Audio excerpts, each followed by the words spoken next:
Hello. Hello. Hello again. How is everybody? You're still here. We're still here. It's nice to see all of you. So this is the best South by I think I've been to, and I think I've been to like 20 South bys at this point. The sessions have been incredible. This morning in this very room, there were astronauts over there, and they were talking to us in real time, and it was the most mind-bending thing that I'd seen. So I'm having a great time. I hope you are having a great time. We are excited to be here. Again, because I was here on Saturday, I think it was Saturday, launching Future Today Institute's annual Tech Trends to Talk. Tech Trends, I'm out of words. What was it called? A report. Tech Trends report. Or slides. Something like that. You're in for something a little different. This is going to be a different type of session, but I can assure you it will be equally as fun and entertaining. So before we get off to the races here, I would like to introduce you to Melanie Subin. Hey, y'all. Thanks. Yes, applaud, because she's awesome. I feel great. I like it. My first South by on this stage, so I'm very happy to be here with all of you. I am Future Today Institute's Managing Director. You might have met me this week managing some of the lines that we're really sorry about, but also really excited about. But my background is actually in corporate. So who here works in some kind of corporate environment? I expect to see a lot of hands go up.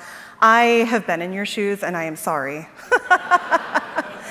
But our advice is really grounded in that experience. And so I'm excited to share with you today some of the lessons that we've learned to make sure that foresight is really effective.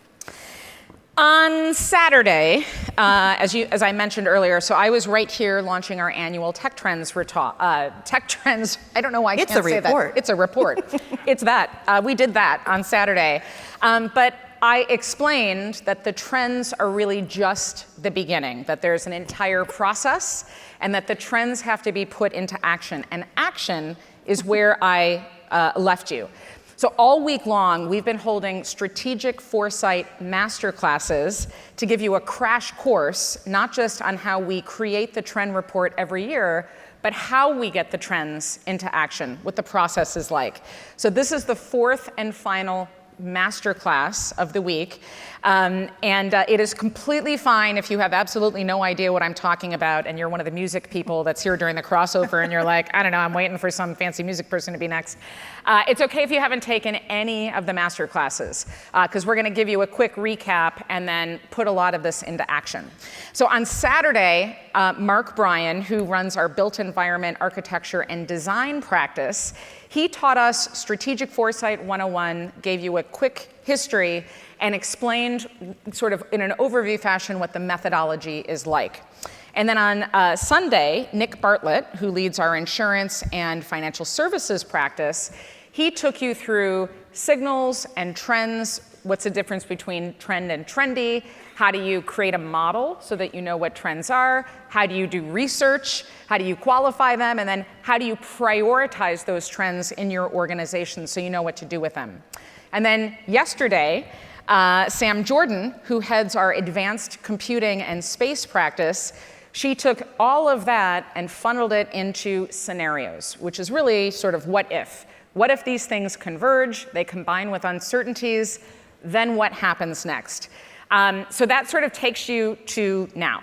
And today, we are going to put all of those things together for you, and we're going to show you not just what do you do with the scenarios, but as Melanie just mentioned, for those of you who work in organizations, what does it take to actually operationalize this stuff so that you can move it into action? So this is our game plan. If this is your first class, as I mentioned, do not worry at all. We're going to go through sort of a TLDR and review with you everything that just came before. If this is your third or fourth or second session, we're going to recap this in about 5 minutes. So it'll be a chance to refresh what you've learned. Yeah. And then? So we're going to bridge how to do strategic foresight into how to operationalize it. And then we're going to walk you through some case studies. We're not going to say the names of, I will hopefully not say the names of the companies. We're not going to say the name on One of you purpose. is laughing because you're like, I've heard her do that before, and this time you're on live camera, so please don't. Yes, we are going to walk you through case studies and for real clients and tell you where this stuff actually worked and where the whole thing fell apart. And then we're going to show you what to do when you get home. So if you grabbed one of these handy dandy books outside from our lovely Nick Bartlett, we are going to be in the blue section starting on page 66. You're going to see some common frameworks that we'll follow along with. So turn to page 66 in your hymnals and we'll begin. I did not put this slide here. What is that? We should probably start with the PSA. What do we need? We're here. I don't know why we need a PSA. Get kind of excited. We talk over each other. We do get excited. We do sometimes talk over each other. We get really good ideas when we're together. Sometimes we just brainstorm and we're just like, we'll come back to you in a few minutes. But they're not up here with us. They are not. And we have 54 minutes. All right, so basically, we're basically like Tina Fey and Amy Poehler, just slightly less glamorous. And we talk about scary things like a lot of the time. So that's just basically what you're in for. All right, good? Good. Let's do it. Okay, so we were out to lunch with a friend who was the head of strategic foresight in her corporation, which is an enormous corporation that has offices all around the world. She had spent a full year on scenarios, researching, and it wasn't just her, it was a team. They were researching, they're going through all of this stuff. They had global workshops. They had spent enormous sums of money having these workshops from place to place to place all around the world. It was stunning. So we were given the opportunity to review these scenarios because they had previously worked with a different company, and they brought us in because they wanted to know how to do foresight more effectively. So we took a look at the content. It was good content. These scenarios were clearly well-researched, well-defended, but there were three major problems with these scenarios. Number one, they were way too deep. I'm talking really hard for a leader to parse out, very in the weeds, maybe good if you're like creating some kind of film and you need to know what color the leaves on the trees are, but just they were way too deep and too hard for business leaders to tie out. They were too academic. So they were well-researched, they were well-defended, but they weren't tied back to business impact. And if you've ever worked with a business leader, you know that what they want to get to is the impact and why it matters for them. So they were frustrated. They had spent all of this time, tons of resources, flying all over the world, bringing their teams in, doing all these workshops, and they had had no impact. They made no progress. There was no change made, and so she wanted us to tell her why that is. And now we're going to tell you why. We also told her.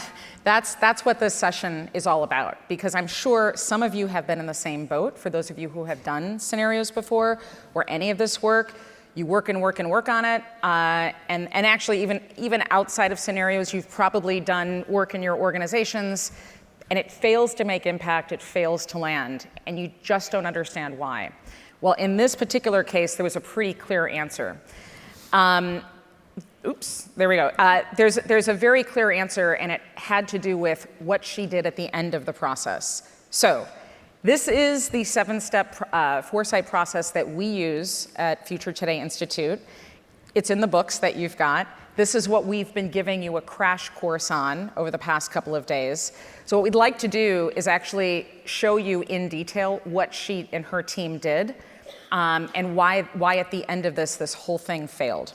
So she did what for those of you who were in the first class with Mark Bryan, she and the team did this very well. So this thing is a time cone. In foresight, we don't like timelines because those are linear. And a line, unfortunately, gets people into the mindset that nothing will change. We're just sort of marking time along the way. So we like to use a different shape, and that is a cone, because the cone accounts for uncertainty and variables that you can't control. So on the left-hand side, at the point, that vector is the present day. This is the most data, the most information, the most we're ever going to have. Therefore, we can make concrete, quantifiable decisions. But the further out in time we go, we have to account for uncertainty. Doesn't mean we don't make decisions. It just means we're making different types of decisions. So we use 4 time horizons. At the very far end, where we have the least amount of control, that is horizon 4, that's transformation. From there is vision, and then strategy and execution, or operation.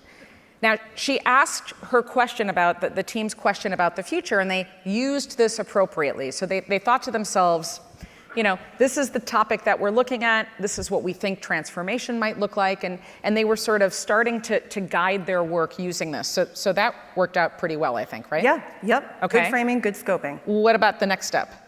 Well, she did do a lot of trend research. She did what you probably heard about in the second class, which is all about identifying trends.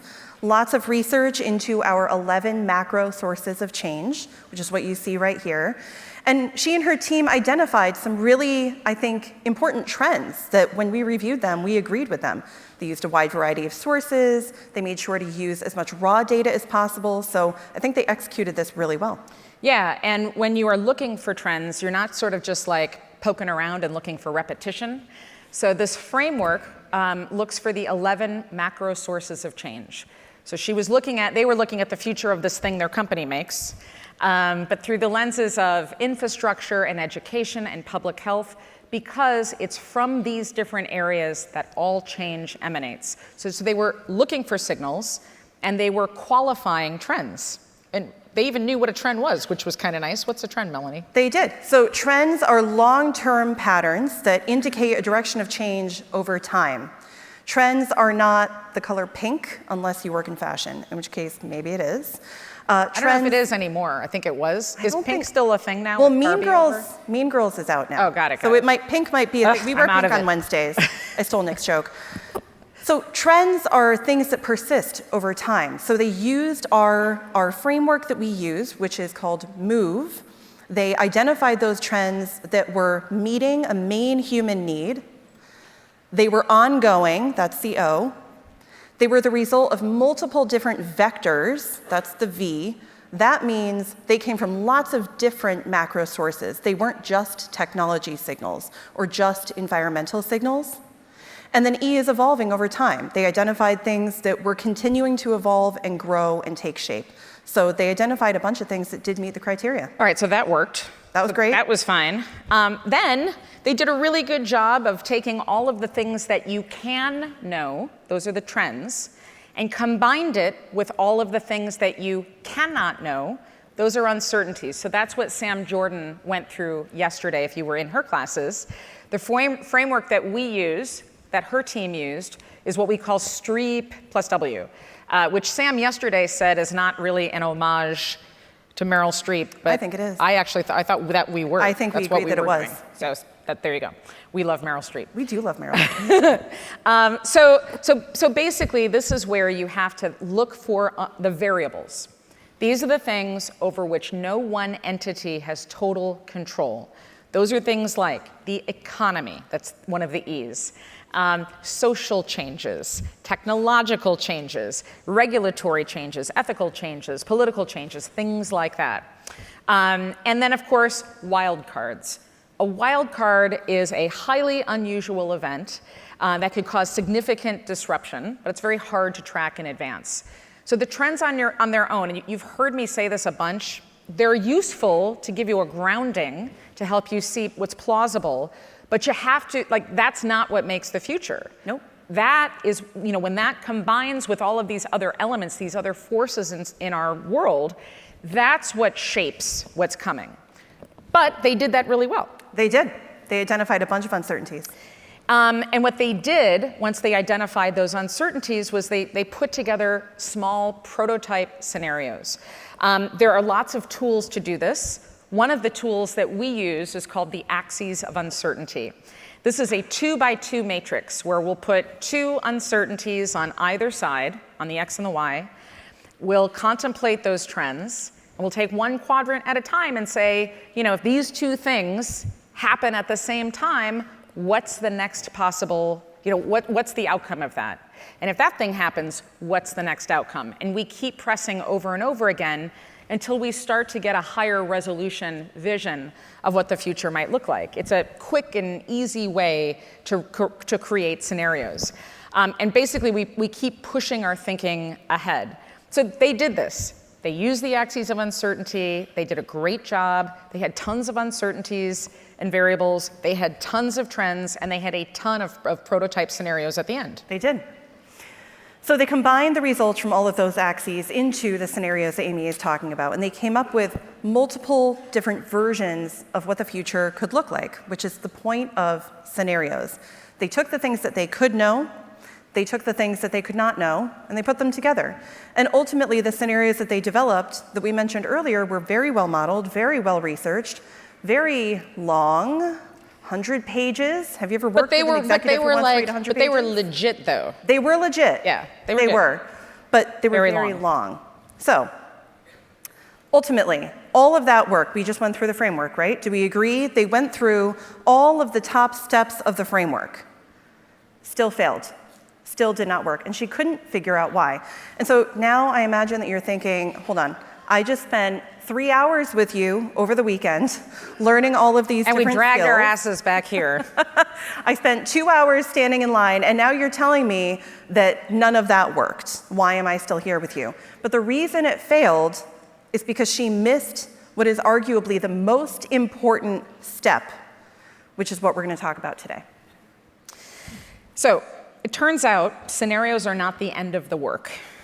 Yeah. What was she missing? She was missing a lot of the actioning, a lot of the tactical execution. So she put together the scenarios and they described these future worlds, but she never led her company through the exercises to understand what to do with them. Scenarios in foresight are not the end of the process. It may seem like they are because you've done all of this work beforehand to create these really detailed stories, and it feels like you've come to some culmination. But all of that work has only been to create the pictures of the future so that you can analyze them. So this entire step that we're about to go through together is the analysis of the scenarios so that you can action on them for strategy. That's right. I'm going to do a little correct. A little click to see if we can click over to the next side. And while we are there we go. Nice. So as Melanie mentioned, that's why we're here. So we're at the bottom of the funnel. And look, I'm going to be brutally honest with all of you. This is the stuff that, for those of you who work in foresight, this is what you're not doing. And for those of you who work in strategy, you sort of leap to this part without doing everything before it. So the real secret sauce of what we do is actually not the trend report, although you should all go download it because it took us a lot of work and we're very proud. It did. A little bit. The real secret sauce is this piece. It's this part that we're going to show you. And it's the thing that bridges foresight into strategy.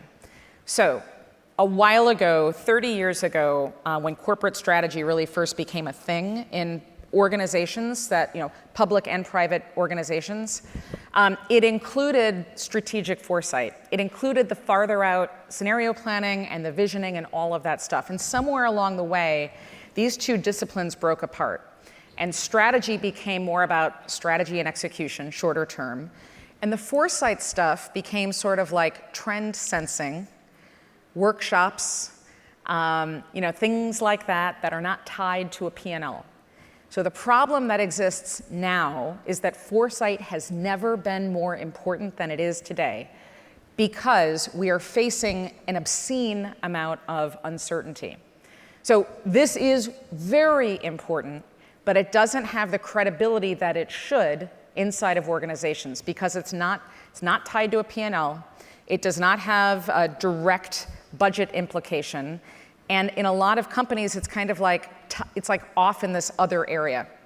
We're trying to show you why it's important to bring these two disciplines back to basically where they started 30 years ago. And how. Yeah, and how to do that, and oh yes, we're also going to show you how. And how. But let me soapbox a little bit more because it's very important. Okay, so here are the last steps that are involved. There are 5 of them, and we're going to show this to you right now without further ado. You have to create and look, this is going to sound like, yeah, obviously you have to create a vision, you have to do these things, but you actually have to do them in a way that makes sense to the folks that you're working with. So you got to create a vision, you have to ask why it matters, you have to ask why do we need to do this now, you have to make the plan, and then you have to execute the plan. So let's talk through how to actually do this. Yeah. We are all best friends here, I know. How many of you have written a scenario before of any kind? A lot of you, great. Nice. Now, because we are all BFFs, how many of you feel like, you know what, those scenarios didn't really have the impact, or my boss didn't really like them, or they, like it sat in a PDF that never got opened, or somebody was like, I'm the lady that made it too long? Okay, you're gonna leave here with all the answers you need. So probably here's what was happening, because we've been at this now for 20 years and we've seen the mistakes that people are making with their scenarios. First of all, the scenario document, you have to create the story and the scenario, and unfortunately the format of that. Can I totally go off script for just a second? Yeah, absolutely. All right. Do it, girl. So we're dogging on somebody who wrote a really, really long scenario. Okay. Without naming names. Without naming names. Yeah. But we once, a while ago, wrote a 300-page, we had 300-page PowerPoint. I thought we weren't going to talk about this. But we're going to talk a little bit. It'll be fun. We did. It was 300 It pages. was amazing. Okay, I am telling you right now, it was like some of the best work we have ever done. You could go through every line of that thing. We got evidence. We got data. Here's our model. You can take $1 billion and go build what is in this thing, and we are 100% sure, and I'm never 100%. It was amazing. Yeah. And it totally did not move the needle. No, it didn't. Because we found out that the stakeholders that we were dealing with, it turns out, were not the end consumers of this document and all of the work. The end consumer was somebody else, and that person likes how many pages in their PowerPoints? 10. 10. 10 pages. They like 10 pages, and that is their love language. 5 bullet points each. Yes, we did not know that. So this amazing body of work, which everybody else at the organization was like, oh my God, Went I cannot through believe. line by line. Like, we cannot believe, this is gold for us. Mm-hmm. Never got used, because the guy that they actually they were like, we don't know how would you, there is no ChatGPT on the planet that can condense this thing down to 5 or 10 pages, right? Correct. Okay. Not today. So first thing is, this vision that you're going to help create, you have to speak, your language of visioning must match the intended recipient, which means you have to do a lot of work in advance to figure out who is going to be using this. If it's a person, sit down with them, or if you don't want to sit down with them, or you can't because it's the CMO or the CXO or whatever, find a whole bunch of people who knows that person. How do they like to read their stuff? Is it do they want 10 pages and then 290 pages in the back with all of the evidence that they're going to give to somebody else to make sure they feel comfortable? Or do they want landscape? Do they want pictures? Do they want a day in the life? What is it that's going to wet their whistle? And you have to make sure that your work matches that. And then you don't just email the scenario when you're done. The scenario process involves talking and having conversations, which means you have to have a special type of meeting. And that meeting has to be facilitated really well. Before we go into these meetings, we actually practice in advance. A lot. A lot. So our team, oh my God, I won't say who this is either. I do this, so we had a meeting, we had a very high profile meeting a couple of weeks ago, and Nick, you and I spent half a day rehearsing that meeting in advance, right down to where do we think people are gonna sit so that we can maximize the conversation. And sometimes when you're having these scenario meetings, which are meant to challenge people's perceptions of the present, which by nature means they are going to be a little uncomfortable. We even came up with some invisible signals. Yep. So that you're probably like, this is the one where it's like, move on, please. Move on, please. We even the pen I don't have. Yes, all right, well, no, I anyhow. think this is good, keep going. Yeah, so, but my point is, you gotta prep. You have to prep, because again, that 4 months of work that you did, you want it to have great impact. but you got to plan for the thing that comes next. This is not a book club. So when you present your scenarios, you are not presenting a story. Somebody in the room should not be like, well, I really like that part where the lady tried on the hat. Although that happens a lot. And generative AI. And yes. I didn't like the part where that tree grew next to the flower. Right, so this is not a book club. This is a different type of strategic conversation where you are rehearsing the future. So what are better questions? So like, instead of just showing, like standing up and being like, on slide 24, this is where our heroine does whatever. What's a better question? Like, I think different kinds of meetings for different people. So leaders, what Amy is alluding to is a theme that you're going to hear throughout the rest of this conversation today, which is that people and their emotional reactions and your relationships with them matter sometimes almost as much as how good your content is when it comes to getting foresight executed. Now, the problem is that depending on where so a lot of this comes down to politics inside of companies too.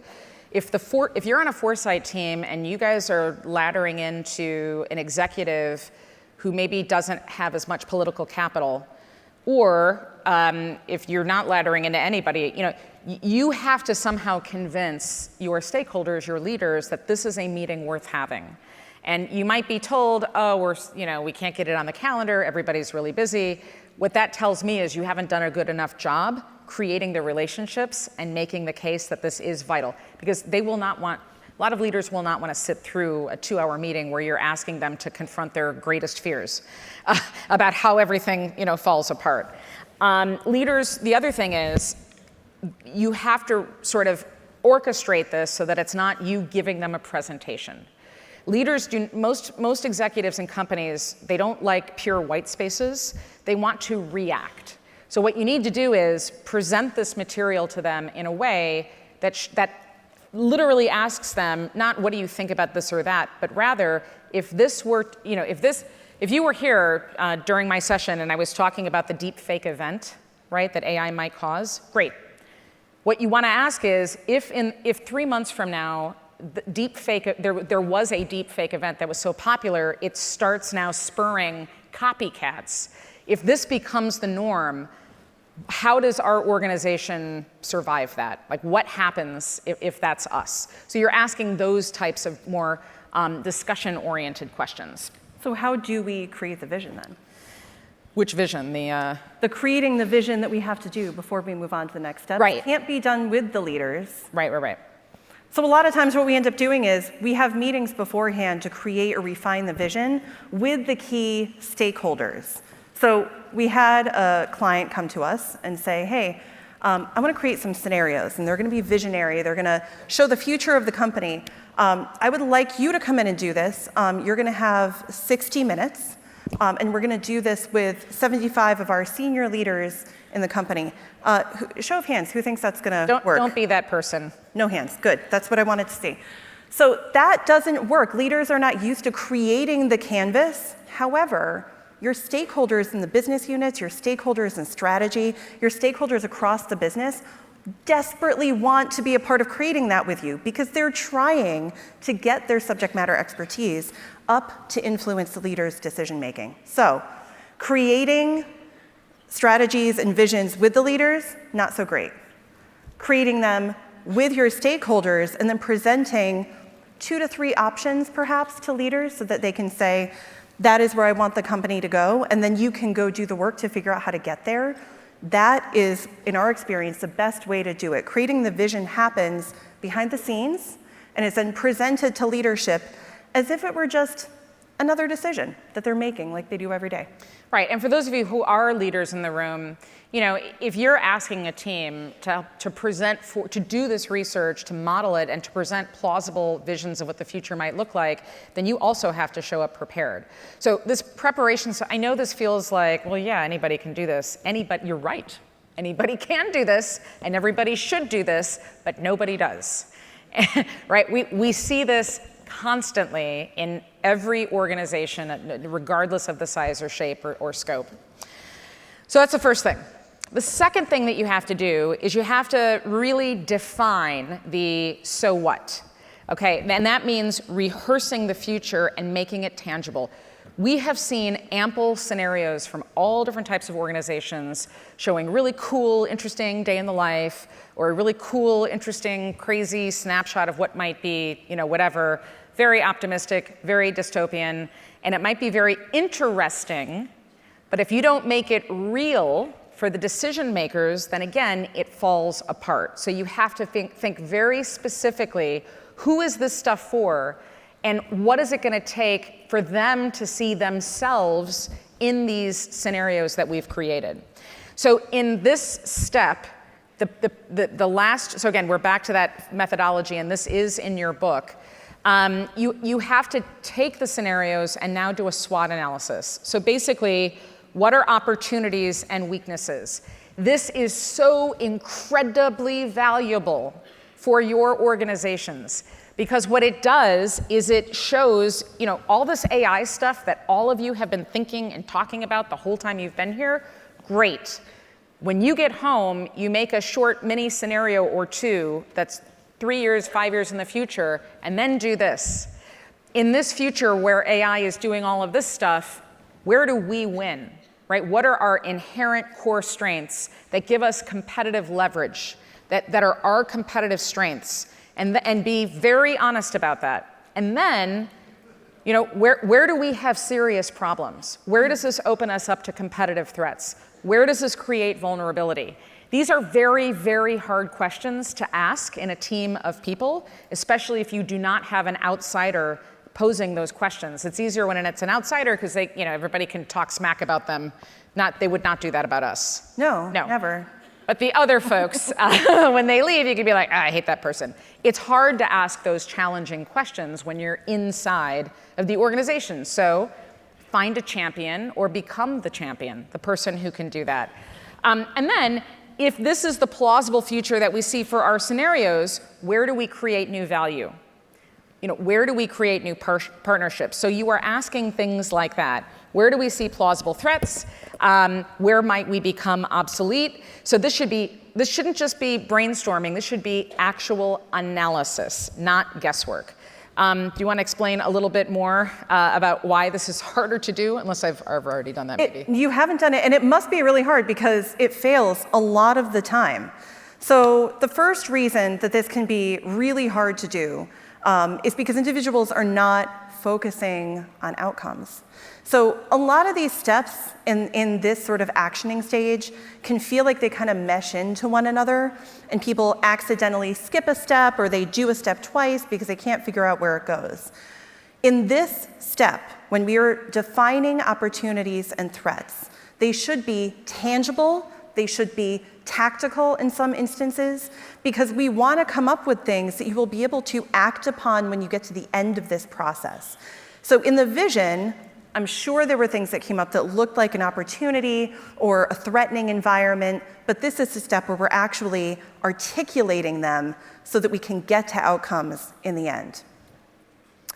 Second of all, a lot of times, as Amy mentioned, people fail to bring in internal experts. So if you're doing analysis on a scenario that is very narrow, let's say it's related to just one product that you make, you're probably going to need a subject matter expert who specializes in that product to tell you, is that new idea that you had going to work? Is that truly an opportunity that nobody has seen before?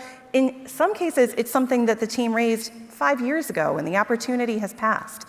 So people get really stuck here because they're not bringing in internal experts to analyze what the true opportunities and threats might be. They don't have that subject matter expertise. They have to create an open dialogue. So we're going to talk a little bit more about this in a few minutes, but this is really where psychological safety comes in.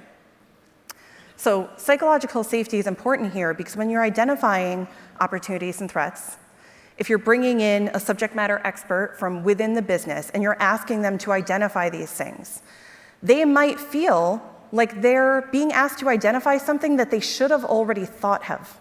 So if they haven't thought of it already, is their boss, when they go back to their office, going to say, how did you miss that?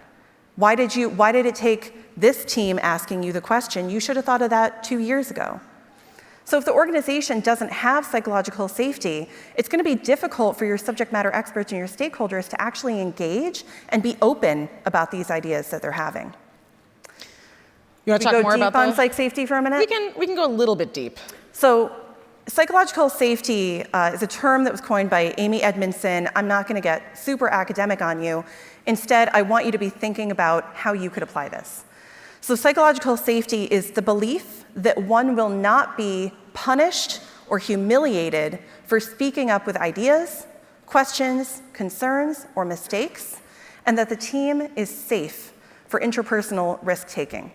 So just don't raise your hands for a moment, but have you ever felt this way? Have you ever been psychologically unsafe? Yeah, that would be, I'm asking you not to raise your hand.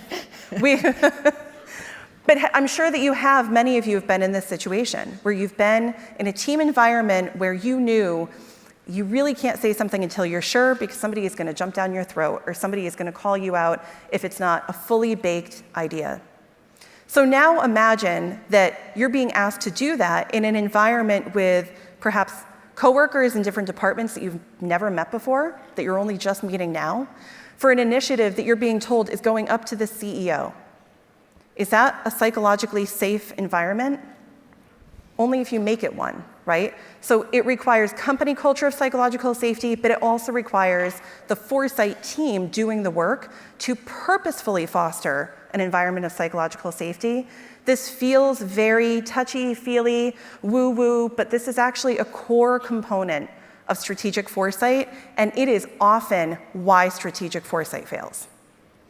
All right, so the third thing that you need to do that we just don't see happening enough is that you have to ask, again, what do we need to do about this right now? Because if you have concrete, look, a lot of the scenarios that I showed you a couple of days ago, those are a few years off. It's going to be hard to create a sense of urgency in your companies because I do want you to go back to your organizations to do something about this, but you have to make it relevant to whatever is happening in the organizations today. So that's where you would do a gap analysis. So a gap analysis is where you're trying to sort of figure out,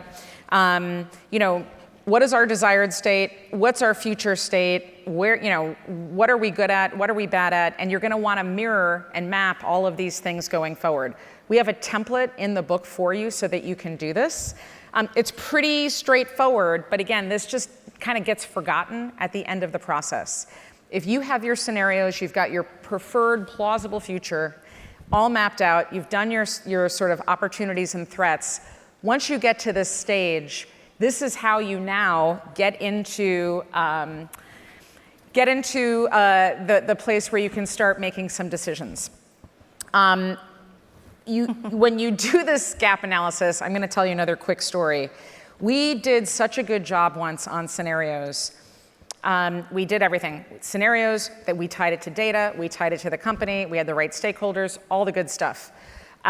We did the gap analysis and said, look, this is what we know you want to do. This is great. The immediate threats that we see are that you could accidentally cause a massive terrorist attack, which is true. Oops.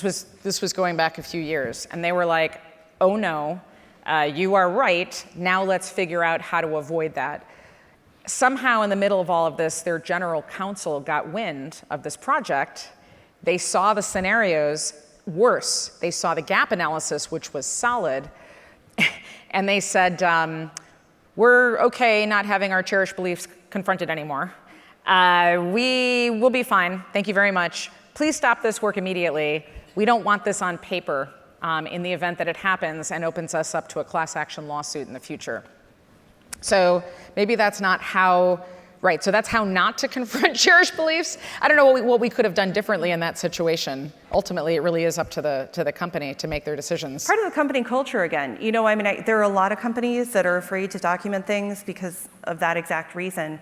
But I think this is really where, again, if the C-suite is who you're working with, then having those conversations in advance to say, hey, we may raise things here that are scary or that you haven't thought of or that you're worried about and that you don't want to put down on paper.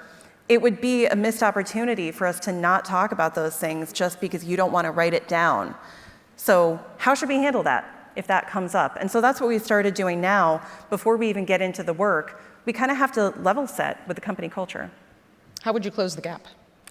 Yeah, so gap analysis is really tough for a lot of companies. And the biggest reason that I've seen is because the work is happening in so many different areas. So my background is in very large, financial services companies, 30,000, 40,000 employees, and that's the majority of the clients that we work with today. Those companies sometimes have 5, 10 teams that are all working on the same problem at the same time. So imagine, put yourselves in the shoes of one of those teams. You've been doing this work. Your leader said, hey, I'm really excited for you guys to dig into how we're going to use algorithms to enhance customer service. And you and your team of 5 has been working on this for 12 months. And then all of a sudden, another team comes up to you and says, hey, we're going to do that work. So can you tell us everything that you've done? You're like, no, that's mine. So that's what we're seeing in companies, is that in order to do the gap analysis, to understand what are we working on and what are we not, where do we need to close the gap, you have to have created those relationships in advance. If you are meeting these stakeholders and these coworkers for the first time, and the very first thing you ask them is, hey, can you give me all your work? I have a thing for the CEO that I want to show what you've been working on. You're not going to get traction. And when I put it this way, it probably seems obvious, but this is actually how most companies initially try to go about doing gap analysis.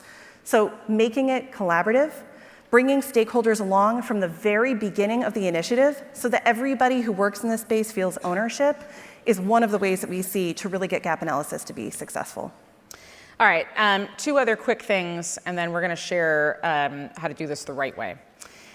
So the step 4 is where you actually make the plan. This is a lot trickier than it sounds. So you've gone through this whole process, you've got your scenarios, you've got alignment, you've done the gap analysis, everybody agrees, okay, we know what 5 years from now needs to look like. So we've got our vision, we are gonna be somewhat flexible on how we get there, but now what do we do? And the answer is, you have to start developing a plan that combines what's coming, where there is less certainty, with what we can know, where there is more certainty. What we see happening in the majority of companies, even those with mature foresight capabilities, is this little gap, another gap, this little spacer bar here, in between the near term and the longer term. So you have to bridge those 2 areas together, and to do that, it requires a tactical plan. This is your plan. So this process is called backcasting. It is, I think, for me, this is not super fun. Other people enjoy this part of it. You like it. This is not my... I'm an organizer. This is not my thing. She's a visionary. So I find this to be tedious, but this is the money, right? So this is the part where you prove your value and your worth, and all of this starts to make sense to a business. So if you notice, this looks a little bit like that time cone, so it's kind of like the same shape. And you're gonna say, all the way out on the right-hand side, this is our desired state. This is where we are today. We know what our problems and challenges and threats and everything else are. Now it's time to make a map. So we're gonna figure out what are all the steps that are required. Now, this is where you're gonna wanna... Steps. Literally all the steps. So you're gonna wanna phone a friend for part of this. So for example, we were working with a client a couple years ago on this enormous project, and we're getting to this stage, and somebody in the room was like, actually, the investment was gonna be a couple $2 billion. And they were like, actually, our board only meets every 3 years to do massive CapEx. And we were like, oh, well, that's helpful to know. Great. We met a month ago. Okie dokie. Awesome. So that means our timeline is different now. But knowing that became, so what you want to start with is so again, if this is government, if you're a nonprofit, if you're a school, if you're a company, it applies to everybody. What are your known knowns? What are the points during the calendar that you know you're going to need funding, or you know you're going to need somebody's approval? That's where you begin. And then you start filling in the blanks. And we tend to divide things like, Who are the people that are going to have to be involved and when do they have to get involved? What are the investments that will have to be made? What are the organizational changes that will have to be made? This is a very detailed process. This is not like a couple of hours of a workshop. However, at the end of this thing right here is what closes that space bar in the time cone. This is what bridges you from foresight into strategy. And as I just mentioned, you can't do it alone. You need other people. Yeah. That's what you were supposed to say. I'm smiling. We didn't rehearse this, but remember when you were like, we have ideas when we're talking live? Yeah. I just had one. Was that about the cone? No, you know what? I think the fact that a lot of organizations that are trying to do strategic foresight think that they know what it is, and they really don't. And actually, we should just teach everybody we work with, truly teach them before we get into work. Yeah, we could. Yeah, great. Amy's like, no, and please don't say that in public. No, it's fine. It's just like, that's going to take more time. And the other problem with all of this, as all of you know, is everybody wants the answers now. So I will let you all in on a dirty little secret. We use artificial intelligence to do a bunch of our work, okay? So some of this can be done heuristically. Some of this is done computationally. It still takes time, because in part, you got to talk to each other. I think Hugh Forrest, who's one of the folks that runs this whole thing at South by, said during his opening remarks that conversation is the most important technology. That is 100% correct, and it is vital in all of the work that we do together. You want to do the GPS thing? Yeah, so we're talking about how do you make a plan, right? And honestly, the biggest hurdle that we run into is companies saying, I don't need a plan. My team is good. I just needed you to create the vision. And often, worst case scenario for the teams is the leader says, no, they'll know what to do. They're fine. And the team's like, I'm not fine. So not making a plan is akin to planning a cross-country road trip without using a map or GPS. And I think there probably are a couple of people who could do it, right? But most of us would get hopelessly lost. And you know what? Maybe we would end up somewhere on the West Coast if we were traveling from the East Coast. Maybe if we were aiming for California, we would actually get there without a GPS or a map. But we might end up in Sacramento, which is Northern California. God forbid we go to Sacramento. I'm just kidding. And maybe Sacramento's fine. And we were aiming for Los Angeles, right? So not having a plan is a guaranteed way to not achieve whatever those opportunities and threats are that you promised yourself you were going to address. Okay, so the last thing is get to execution. And so again, this is the part that I'm really hoping all of you leave with. Foresight without strategy is aspirational storytelling fun time, okay? Strategy without foresight is a very good way to make sure that you are no longer competitive in the future. The two have to work together. So you have to stick around the foresight team. You can't just start handing off your work. You need to be there for the strategy part of it. God knows I've seen enough failure to have a couple tricks up my sleeve. So here are some things that I think will help. First and foremost, make friends with strategy. Are there any strategy folks in the room? You have strategy in your title? Ooh, a lot. There's this weird. Wait a minute, may I? We do. We love you, strategy people. We just want everybody to be friends. Right. We want everybody to work together. There's a weird competition between foresight and strategy. And so foresight teams, you need to make friends with strategy. And by that, I don't mean manipulate them into doing what you want. By that, I mean literally make friends. I mean that very literally. Go have a cup of coffee with them. Get to know them as people. And the same thing goes for strategy. Get to know the foresight folks in your organization. You don't have to talk about work for the first 3 meetings. Talk about your cats, talk about your dogs, talk about your kids and your lawn care.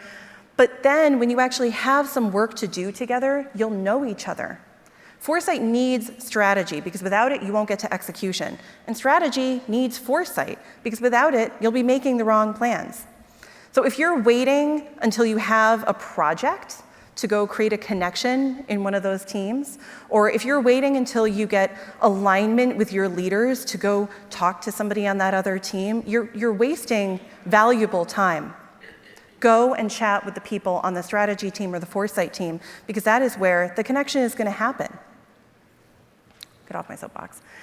The other thing that's really important for success is to make sure that the organization is ready. So this one is tough, and I'll be honest, it's been tough for me personally. When you're in an organization and you can tell there's something that they have to do, and you know because you've done the research and you see the evidence and you see competitors working on it, and you're just dying for leaders to make a move, but they won't do it. That is not the time to just keep pushing and pushing and pushing. It's the time to look for a way around. Specifically, it's the time to try to figure out, why is the organization not ready? Is there a lack of budget? Is there another initiative that's taking precedence? It doesn't mean that you have to lean into that necessarily, but it's important to know why so that you can start acting in a sophisticated way within your organization. So we have about 10 minutes left. I would like to close with a, there we go. We noted a little bit collaboration. I think we can skip past the collaboration because we know that. All right, so this is really strategic foresight. Once you have done all of these things, you've got a future vision, you've got a plan, you feel like you should be good, you feel like you should be ready to go, but even then you may still fail. So we're gonna end with one quick story because again, I think this is a great one for you to take home and think about, and then we will show you some goodies at the very end. So this is actually a very true story about how you can have great trends and scenarios and strategy, and that still winds up not being enough because the organization needs to be prepared to receive it. So before I tell you this story, let me just tell you the kicker and the reason that we're telling you this story, because foresight is not something that happens once a year.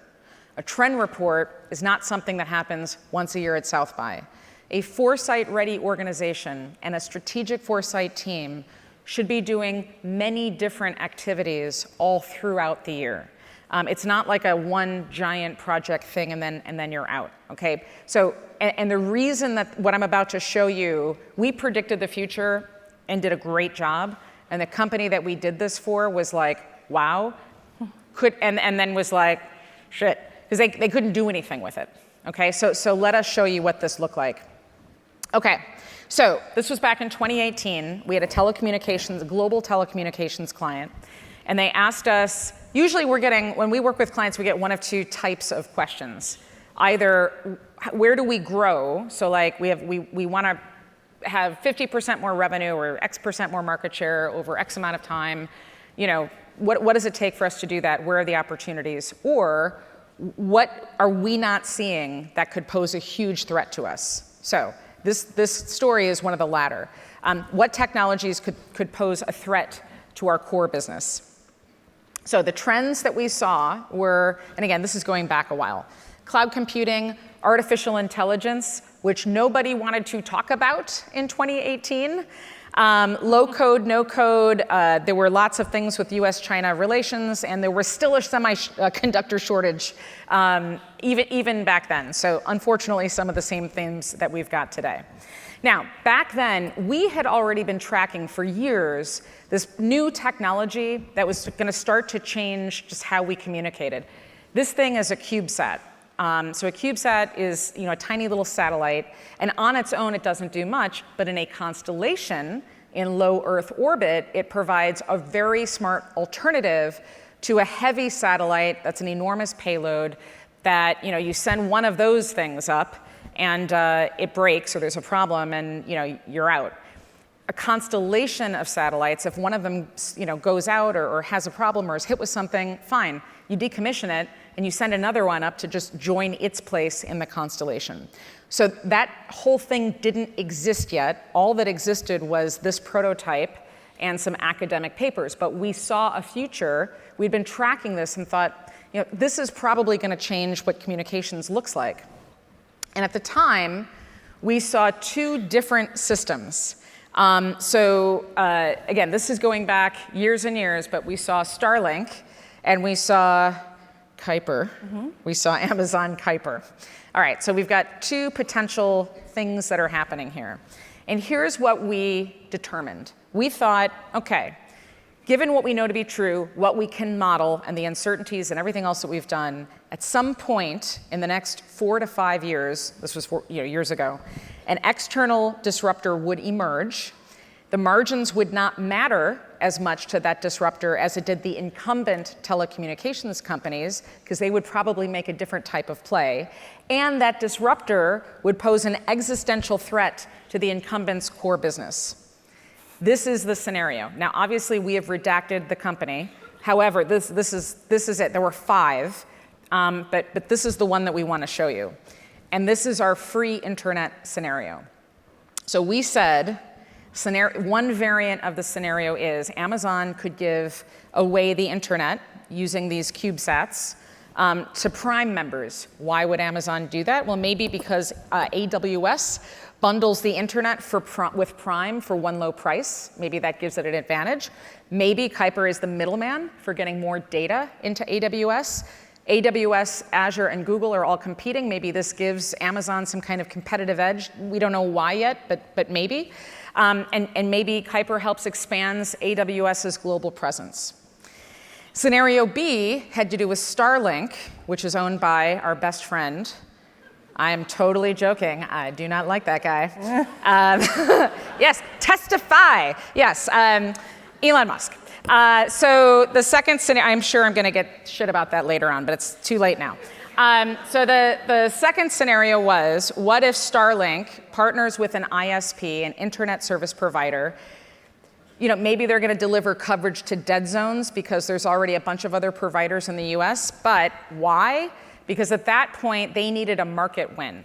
So Elon was all these companies were spending a ton of money back then, and the market was not happy about that. And Tesla wasn't doing great. So maybe this is all about giving free internet away, possibly to strengthen Tesla's position.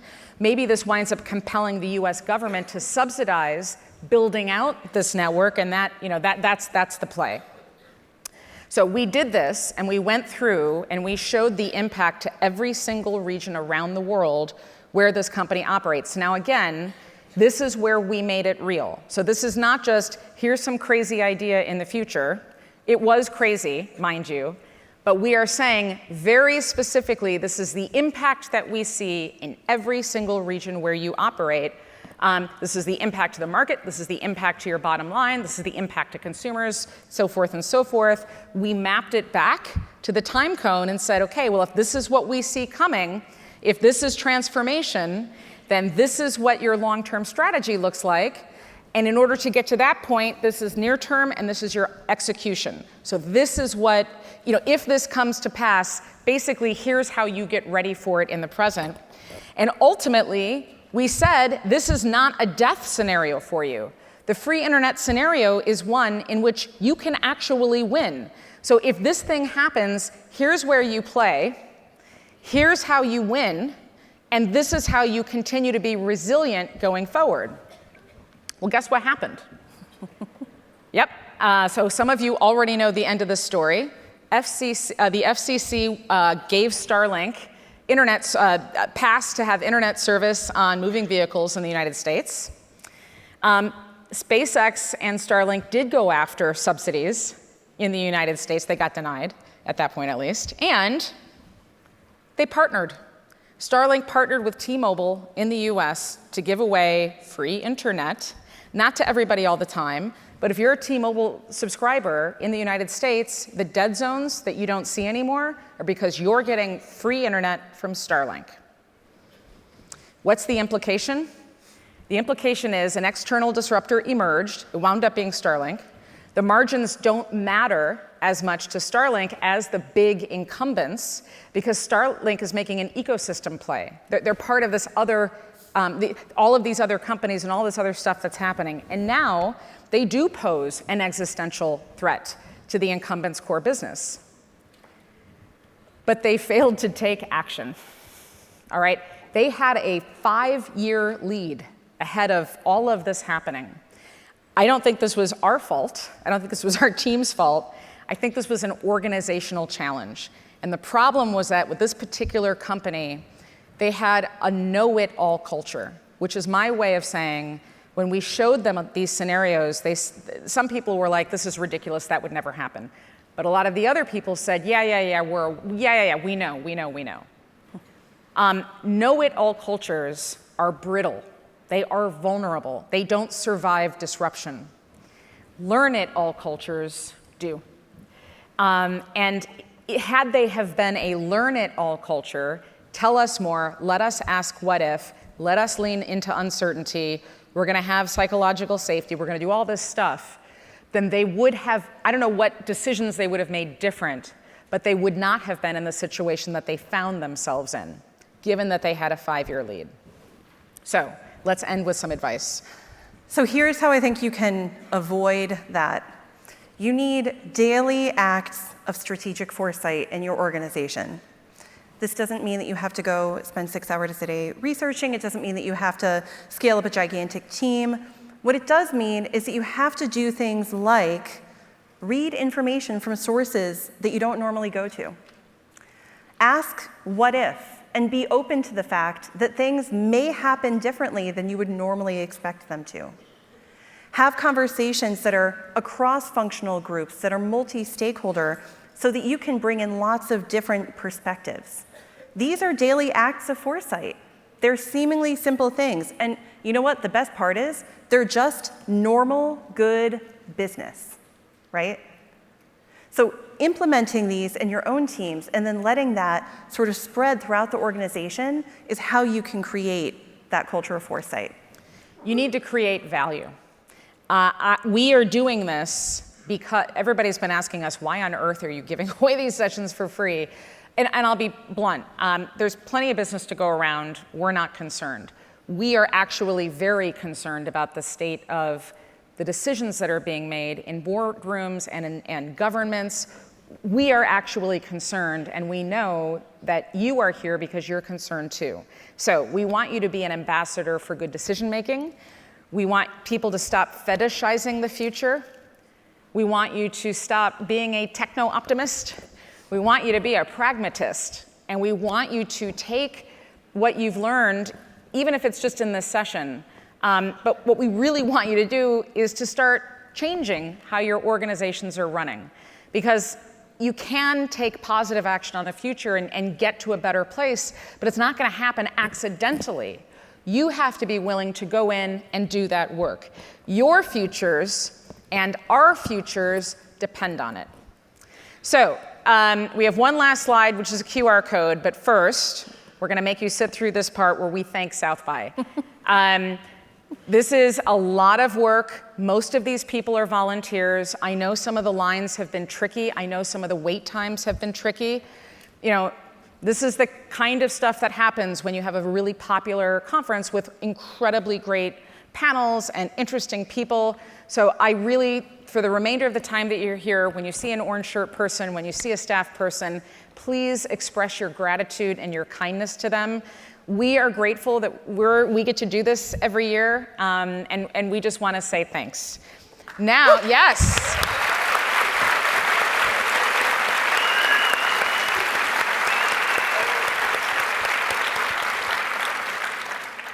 And now here's what you've been waiting for. So for those of you who have been coming, if you attended 3 of the sessions, and this is one of the, 3 out of the 4, scan that QR code, you are getting a credential.